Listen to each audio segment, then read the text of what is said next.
Well, hello again. I'm Andy, and I want to thank you for giving me the opportunity to just tell you another short story out of this little book that I've been recommending to you called Real Lives. It's written by Dorothy Carswell and published by 10 of those. Now, I'm sure I could speak for everyone in our land just now whenever I say how grateful we are to our NHS doctors and nurses for all that they're doing for us.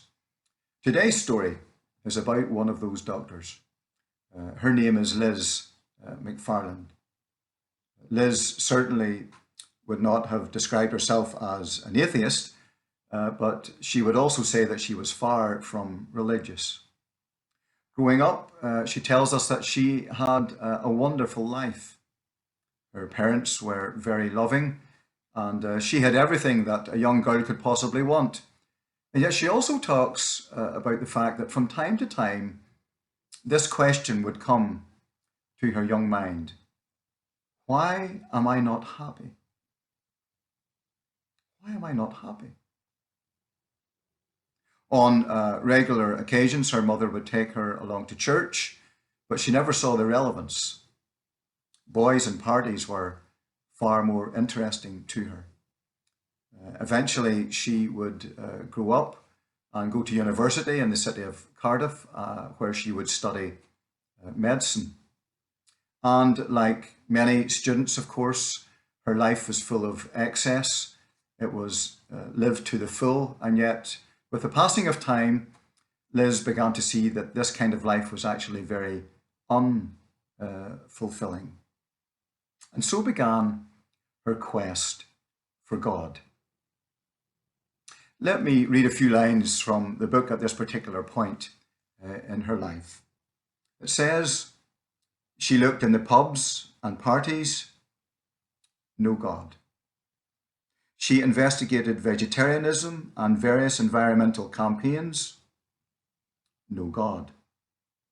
She avidly read about all the isms, Buddhism, Taoism, Hinduism, New Age, yoga, even tarot cards. Definitely no God. And it was at this particular point in her life also that she sadly lost her grandmother. And so here she was again, acutely aware of the fact that she was terribly unhappy. And then there were those annoyingly nice Christians around her. People whose convictions and lifestyle she secretly admired. And so one Sunday, she talks about taking the bull by the horns and going next door to her Christian neighbours to ask if she could go to church with them. Now, they had asked her many times, but she'd always refused. And they knew the kind of life that she was obviously living. And so they were staggered. And Liz was fascinated whenever they went along to church. Fascinated to see how happy the people were and how joyful their singing was. She was fascinated by the preacher and his Bible message. It was powerful, she says. And she was fascinated by one particular verse that he mentioned during his sermon. It goes like this. Be not drunk with wine, but be filled with the Spirit. You see, Liz knew, she had known for quite some time that for too long her life had been under the influence of alcohol, and that really needed to change. And now she realized like never before, sitting in church, that what she really needed was God's Spirit to empower her and help guide her to live the dignified and pleasing kind of life that God desired for her. A life filled with lasting peace and joy. The question was, of course, how could that take place? And so the preacher, he went on to explain the good news about Jesus Christ, and he impressed upon her the need to acknowledge her sins before God and place her trust in Jesus Christ for the forgiveness of sins. And so sitting in church, this is exactly what Liz did. She acknowledged her sins before God, and she believed in Jesus Christ. And in doing so, she experienced this wonderful assurance of forgiveness and this wonderful peace and joy and happiness in her heart.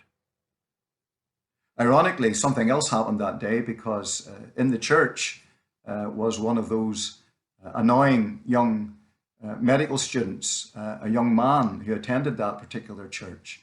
And they became friends, and 15 months later, he became her husband also. So the story has a wonderful ending in many ways, hasn't it? But I have been wondering, perhaps you are a little like Liz, and you have been looking for happiness for a long time. And as the song puts it, you still haven't found what you're looking for. Well, if that's the case, perhaps now is the time to turn to Christ.